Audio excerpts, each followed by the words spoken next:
doa yang tidak disertai dengan kepasrahan ini akan berakibat fatal.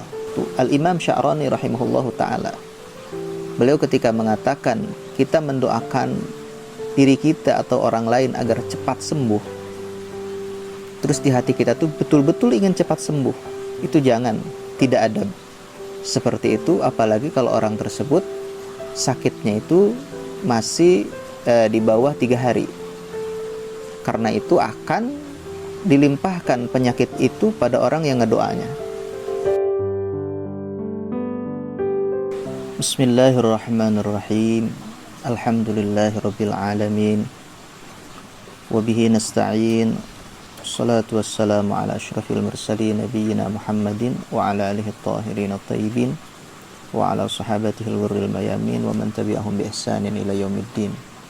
Ini video ketiga dari video yang saya niatkan muqaddimah untuk ijazah doa surat waqiah yang khusus yang akan dijazahkan nanti tanggal 27 Ramadan insyaallah. Video ini masih berkaitan dengan urusan doa. Di antara urusan doa itu, yaitu kemarin sudah dikatakan bahwa doa itu adalah mukhul ibadah.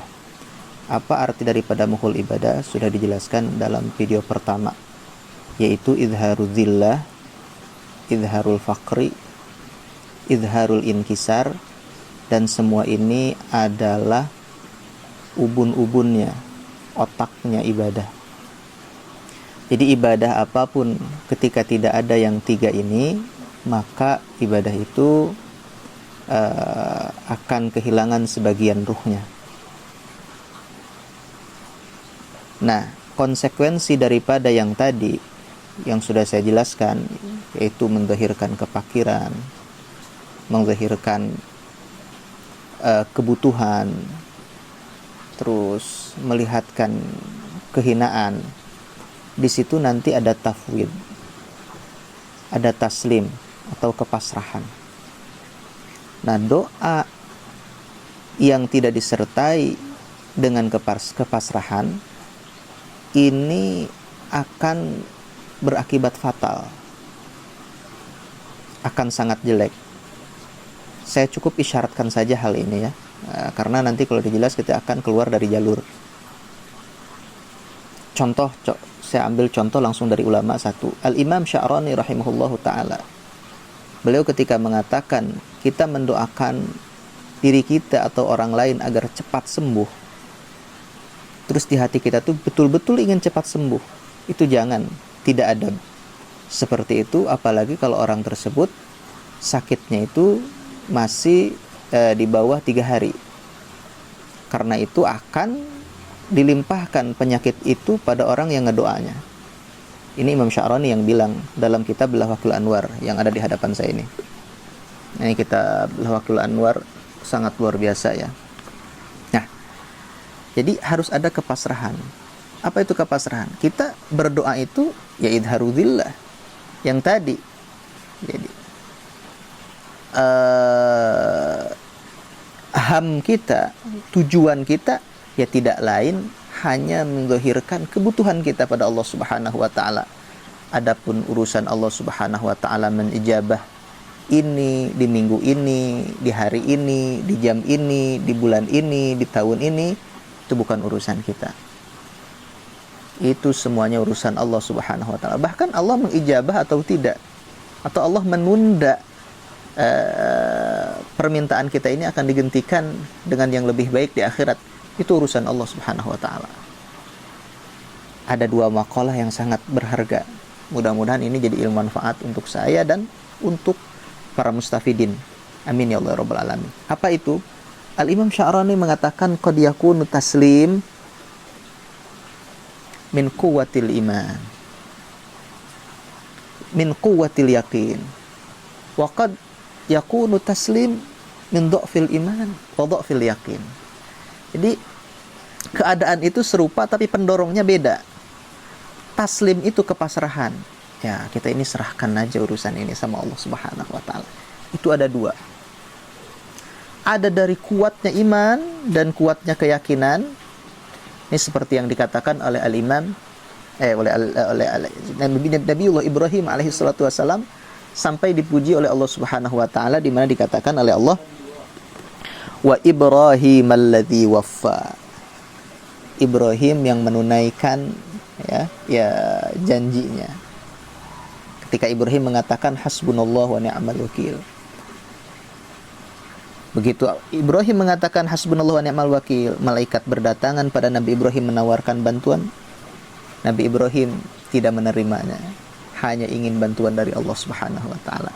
Makanya dikatakan dalam Al-Qur'an, diabadikan sampai sekarang, wa Ibrahim alladzi waffa. Nah, ini kepasrahan Nabiullah Ibrahim ini dari kuatnya iman, dari kuatnya yakin bahwa sayangnya Allah ini lebih sayang daripada malaikat yang menawarkannya.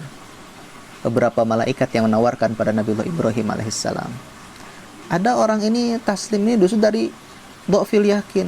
Seakan-akan dia, percumalah kita berdoa juga. Kemarin juga kita doa, kita masih begini-begini juga. Sudah doa ini, doa itu, doa ini, doa itu, biasa-biasa aja. Nah, ini akibat orang berdoa tidak memakai adab. Apa itu adab? Yang tadi itu, harus tafwid, harus taslim. Nah, itu yang pertama, nukilan yang pertama. Nukilan yang kedua, Al-Imam Sya'rani qaddasallahu sirrah. Ini dinukil oleh para ulama, termasuk dinukil di kitab Sirrul Jalil. Imam Sya'rani mengatakan apa? Imam Abil Hasan Asy-Syadzili qaddasallahu sirrah mengatakan apa? Kata Imam Syadzili, la yakun hammuka bid-du'a al-ijabah. Jangan pemikiranmu, obsesimu dalam berdoa itu ingin diijabah. Tapi apa? Tapi waliyakun hammuka fid-du'a al-munajah. Jadikanlah obsesimu dalam doa itu adalah munajat, curhat, mendekatkan diri, mendhahirkan kefakiran serta taslim, mendhahirkan kebutuhan serta tafwid. Nah, itu belajar. Begitu. Kenapa? Kalau ham kita, obsesi kita adalah ijabah, itu kamu akan terhijab,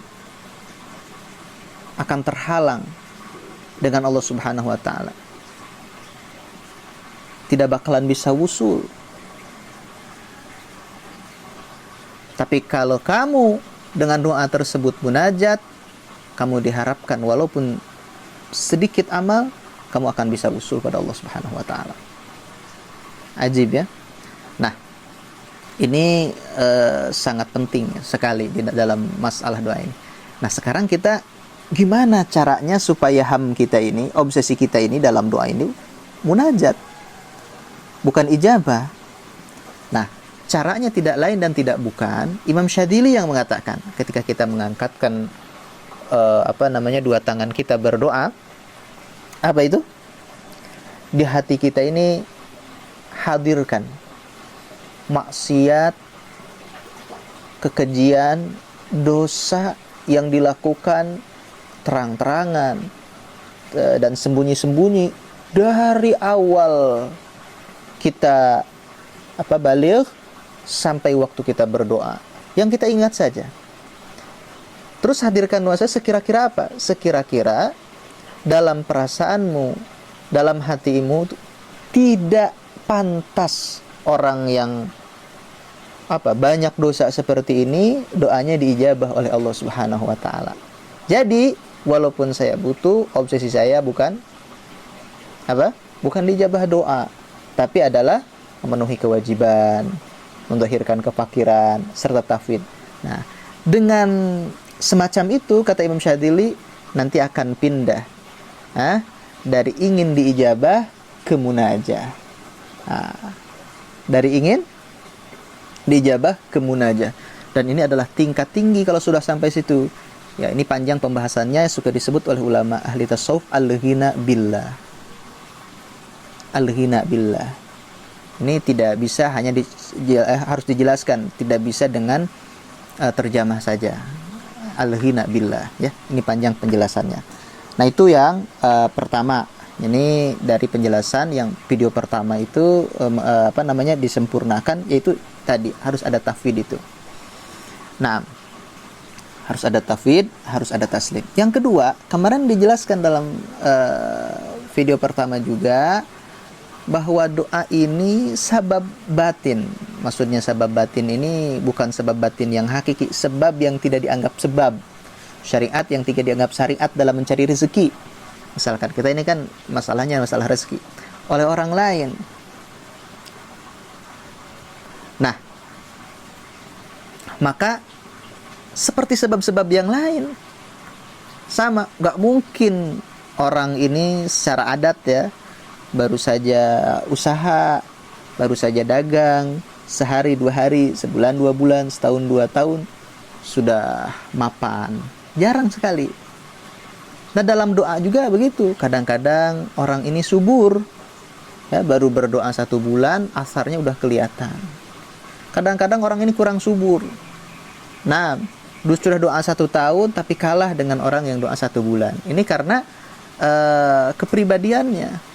Makanya dikatakan asirru fil mutakallim la fil kalam. Rahasia itu di dalam orang yang berbicara, bukan dalam pembicaraannya. Rahasia doa itu diijabah dalam mutakallim, orang yang berdoanya. Bukan masalah doanya ini doa apa, doa aneh-aneh. Enggak. Orang yang berdoanya. Itu yang yang mau saya ingin katakan. Terus di sini saya nggak akan bacakan karena terlalu panjang ya. Saya mau ingatkan bahwa doa itu tidak boleh bikin sendiri. Harus doa al-awamir, adab-adabannya, doa yang ada perintah ya, al-adiyah an-nabawiyah, doa-doa daripada Nabi sallallahu alaihi wasallam. Dikatakan dalam Al-Lawaqih ya, Imam Sya'rani mengatakan dalam halaman 431 ya, juz pertama dikatakan ukhidha alaina al-ahdul amin Rasulullah sallallahu alla nad'u rabbana bidu'ain mukhtara illa idza lam nastahdir syai'an min al-ad'iyatil waridah. Tidak boleh kita ini doa bikinan kita kecuali tidak ada doa atau tidak hafal ya doa dari Nabi, harus ihtimam dulu.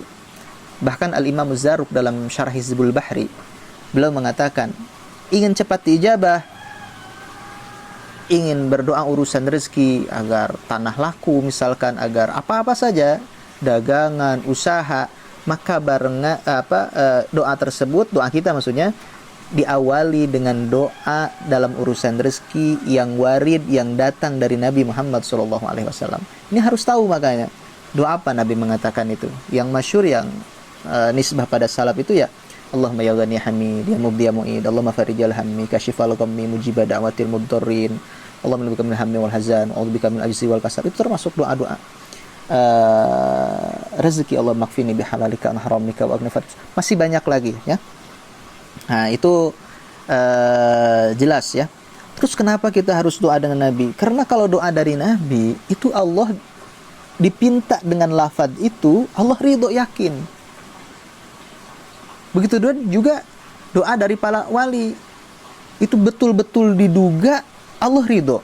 Tapi kalau doa kita ini belum tentu, dan ditakutkan ini akan membawa mudarat pada kita. Paham ya? Makanya diperintahkan oleh ulama setiap doa itu diujungi ma'al afiyah wal lutfi wal ikram. Ini panjang, ada cerita khusus dari beberapa salaf tentang masalah setiap doa itu harus dibarengi ma'al afiyah wal lutfi wal ikram. Jadi ada ulama salaf yang pengen hafal Quran, ya Allah merzukni hifdzul Quran, tidak dibarengi dengan ma'al afiyah, ternyata dia di penjara dulu, sudah di penjara baru dia bisa menghafal Quran. Ini gara-gara doanya ini hanya ingin hafalan Quran tanpa dengan minta afiyah. Jadi setiap doa itu ma'al afiyah. Nah, ditambahkan lagi oleh para ulama ma'al afiyati wal lutfi wal ikram. Dibarengi dengan afiyah, ketenangan jiwa, ketenangan agama, ya, kesehatan jiwa, kesehatan agama, wal lutfi. dan lemah lembut dari Allah Subhanahu wal ikram dan kemuliaan. Sampai sini mudah-mudahan ini jelas dan bermanfaat, khususnya bagi saya pribadi, umumnya bagi para al-mustafidin. Sampai sini akhirul kalam, wabillahi taufik wal hidayah. Wassalamualaikum warahmatullahi wabarakatuh.